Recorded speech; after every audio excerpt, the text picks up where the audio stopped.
What's going on? It's Alexander here with the start of Monster Prom XXL.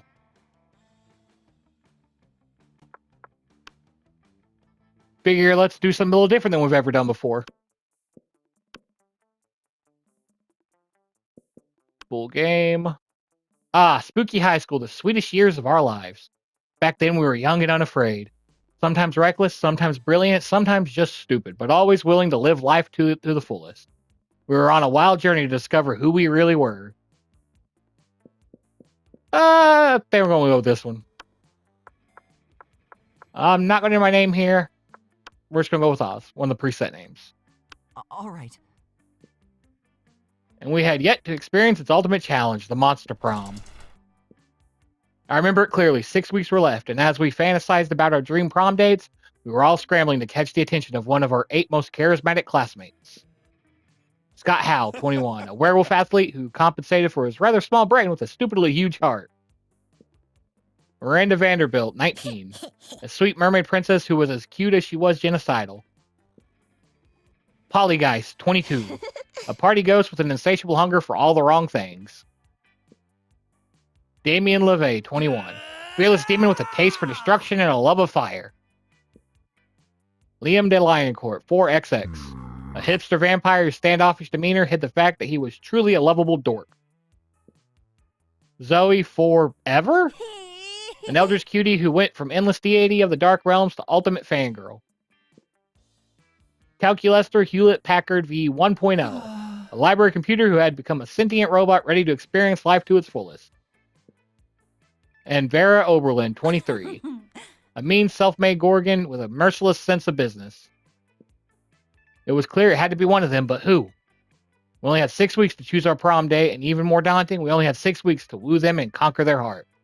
As I already said, we were young and unafraid, and we were ready to start. Welcome to Monster Prom's stupidest pop quiz ever. All minds are rotten, but they are rotten in so many different ways.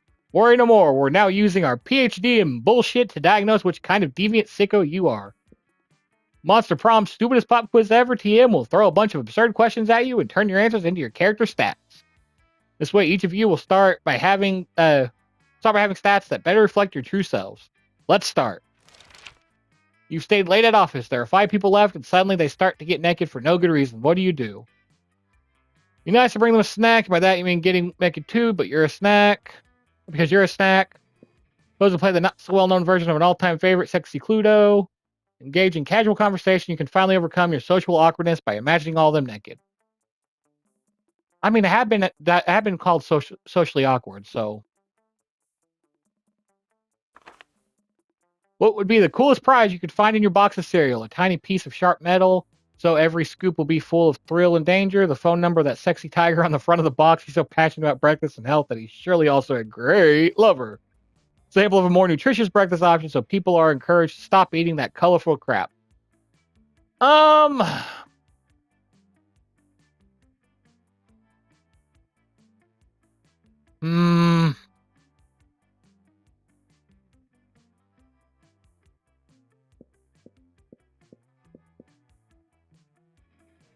No thanks. I have enough issues with getting hurt, so. What would be a killer accessory? Coolness itself, shiny armor, Logitech G560, the best RGB gaming speakers, fancy brass knuckles, a fabulous purse made from the skin of your worst enemy, sunglasses at night. I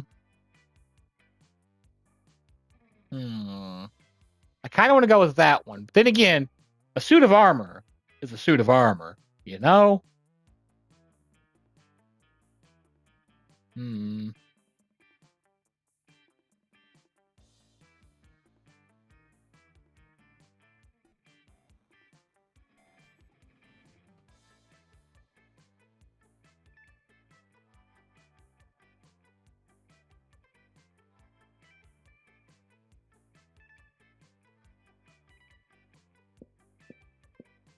Because who really needs cool? That's lame. That's extremely lame, actually. You need to get that perfect balance between cool and lame.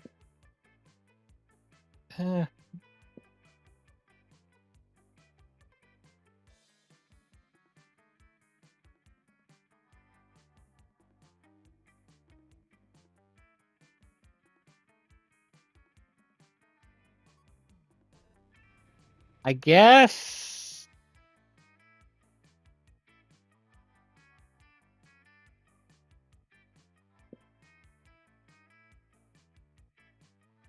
I'm not sure. It's that'd be more practical. But in Genie in a Bottle, you can ask for whatever you want. What do you ask for?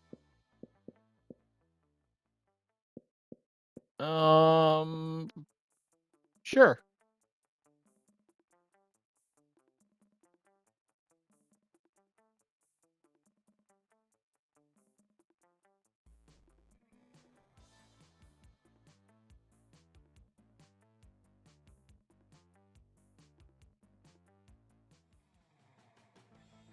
All right. Let's see. Outdoors, gym, bathrooms.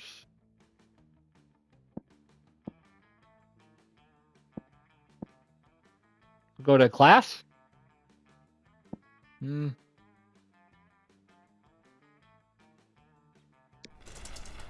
day while rehearsing for the class play, it's as though the muses themselves have descended to give you a figurative blowjob. Your performance is intense and inspiring. You'll be remembered for generations, which is pretty rad by high school play standards. You gain +2 creativity. You catch the tail end of a classic Zoe Calculester exchange. But Student X teacher fic is super overdone and makes me really uncomfortable because, like, the inherent imbalance of power, like, could you imagine how problematic it would be if PGS hooked up with one of us? Yuck. Server error. I cannot seem to recall what Principal Giant Spider looks like anyway. IMG PGS not found. Ah, the joys of new students adjusting to the rules of Spooky High. Let's get down to You there, killing machine and abyssal terror. Rude. I need an impressive ally in my fight against the reign of the Levays over the 8th Circle of Hell. Input, quippy response about your sense of fashion being from the 8th Circle of Hell. I have no need for your robot criticisms. What I need is the power of a being beyond the average monster to aid in my glorious and rightfully justified takeover. No thanks, I'd rather just write a steamy fanfiction in which you and Damien are a crack ship who hate sex just to annoy you for annoying us. We need to act now, while King and King LeVay are distracted by throwing an admittedly adorable themed brunch. I'm not leaving without one of you with me. Holy shit, she really means it. Time to help one of your classmates out. Guess you better decide which one you don't like. School is full of tough choices. But a killing machine is inaccurate. A real killing machine would be a tank, and he's not a tank, so he's worthless. Go look for a tank. So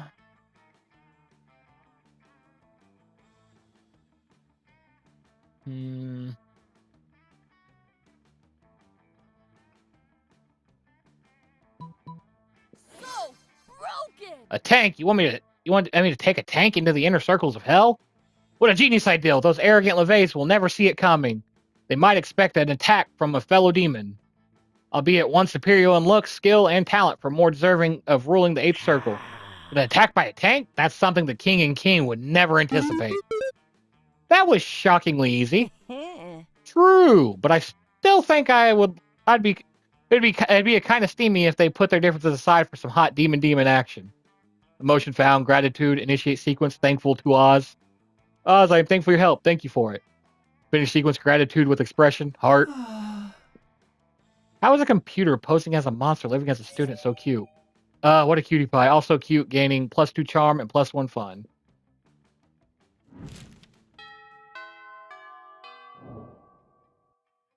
All right.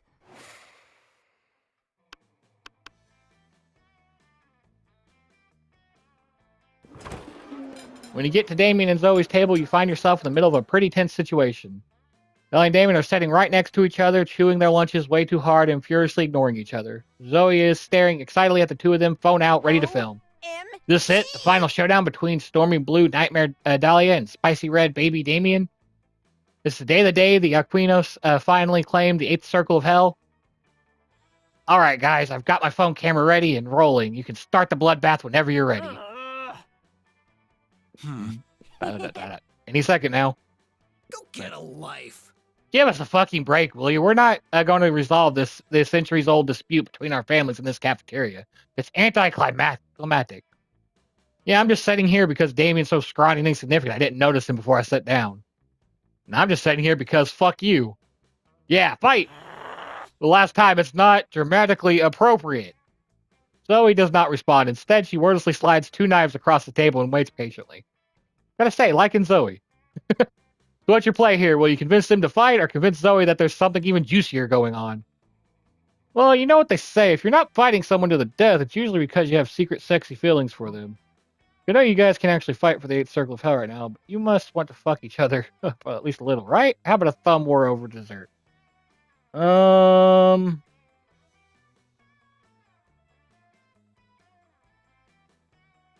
Hmm...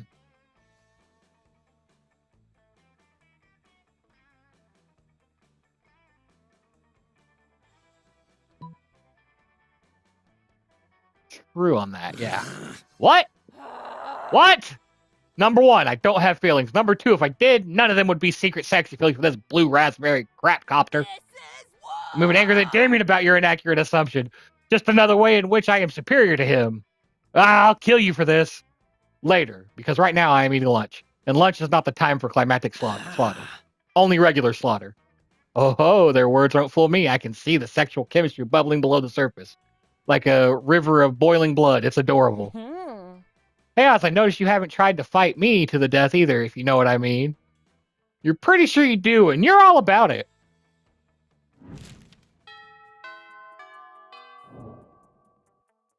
All right. Who's this cat? But nighttime. We're going back to the auditorium. The day rehearsed for the class play, you aren't especially good nor inspired. For once, it seems you aren't getting the classic creativity boost from the... Oh, no.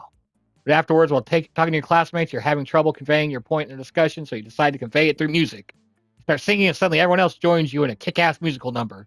It's so amazing that the people with whom you were arguing totally get your point and change their minds once the song is over. You gain +2 creativity. You notice Polly stumbling across with half her body inside a wall. She looks like she's having a great time. Calculator doesn't seem to think so, though. Alert! Friend exhibiting non-standard behavior. Viral infection probable. No way, dude. I just got tested. I'm just super duper. I'm sorry. I didn't understand that. Maybe try drunk. What is drunk? It's like, you know, sometimes you're on a safari, but all the lions are wearing oven mitts and your binoculars are your mom. No. Me neither. What were we talking about? Server error. Danger of viral infection so far advanced that friend is incapable of making sense. Drastic action required. Oh boy, looks like it's up to you to talk Calculator down or sober Polly up. He needs to understand what being drunk feels like, then he'll get it. Ask him to divide by 0. Ooh, that seems rude. Calculator's right. Polly's in danger. Better hurry up and take her to a vast antivirus meeting. You know, an AA meeting. You know, being drunk feels like, yeah, there. My programmers told me never to divide by 0, but if my friends are peer pressuring me into it, Yes. do it! It must be a good idea. Okay, here I go, dividing by 0. Holy shit, he's gonna do it. He's doing it! I feel funny. But I also feel like you're suddenly an incredibly good dancer. I am happy. How did you know? Right there with you, buddy. Want to go to a karaoke bar and butcher some motherfucking classics? I am a karaoke machine. Literally, I am a karaoke machine. Sing into my butt. Cool. Thought you'd never ask. Hello there, Oz. Didn't see you there because my optics are seriously malfunctioning. ASL? Haha, this friggin' rules. I love corrupting the hard drives of the youth. You're the best, Oz. Now it's a party. You spend several hours getting wasted with Polly and singing into Calculator's ass. You gain +2 fun and +1 charm.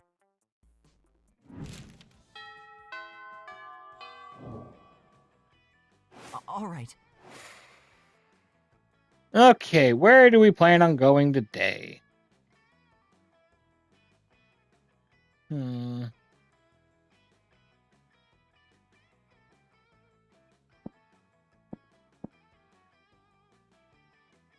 We're going to go to the auditorium again.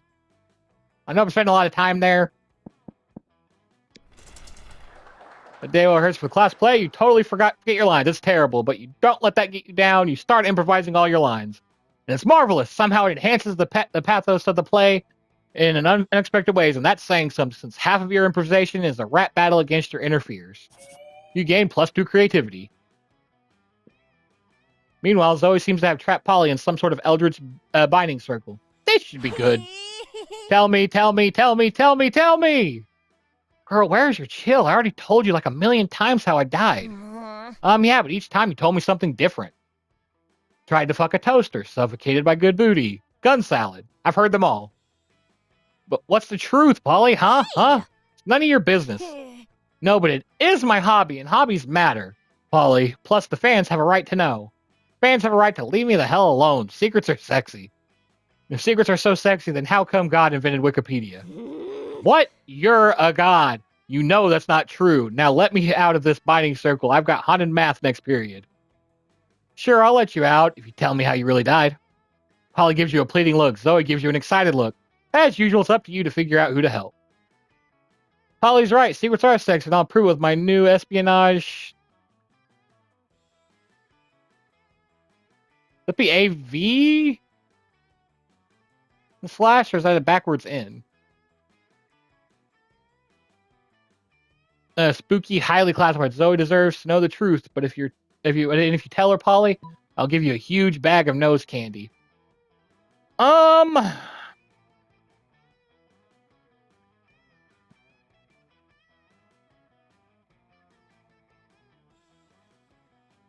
See, I'm always unsure about which way this will go.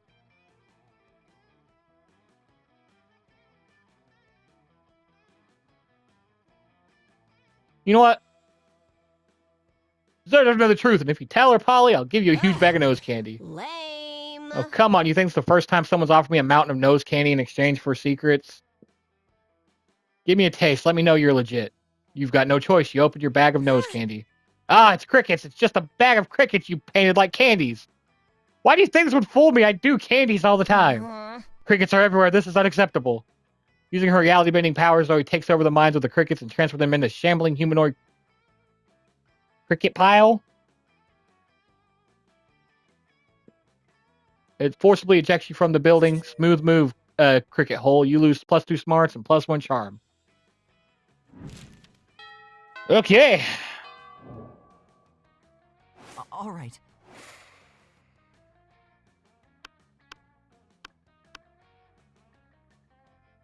Well, let's go back over here. Sit down with Zoe and Kaggle. Zoe seems to have brought some fresh sanity today.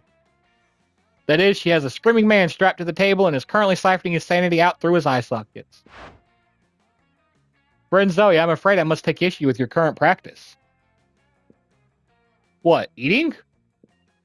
Eating in a manner causes a human to repeatedly scream, "Kill me," while voiding his bowels and bladder. It does not seem... eating in a manner which causes a human to repeatedly scream, "Kill me," while voiding his bowels and bladder. It does not seem nice. Are you for real?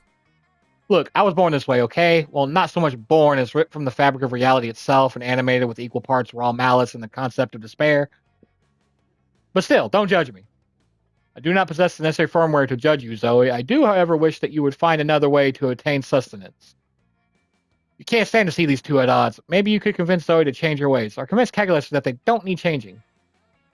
I think this vegan brownie I brought instead. It's probably way tastier than that guy's sanity. Come on, Kegulus. Sanity isn't even one of the top 5 worst things Zoe could be devouring from this dude.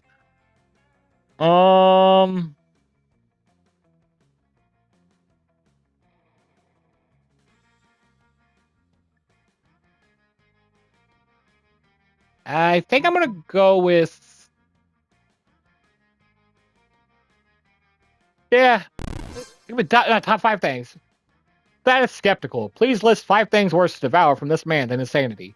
Oh, that's easy. Deep-seated insecurities is 1. Poop is another. The crippling fear of death present in all mortals. P. And worst of all, opinions. Are his opinions really that bad? Oh, he's a prominent... oh, God. Keep going, Zoe. Well, he's a prominent user on Reddit.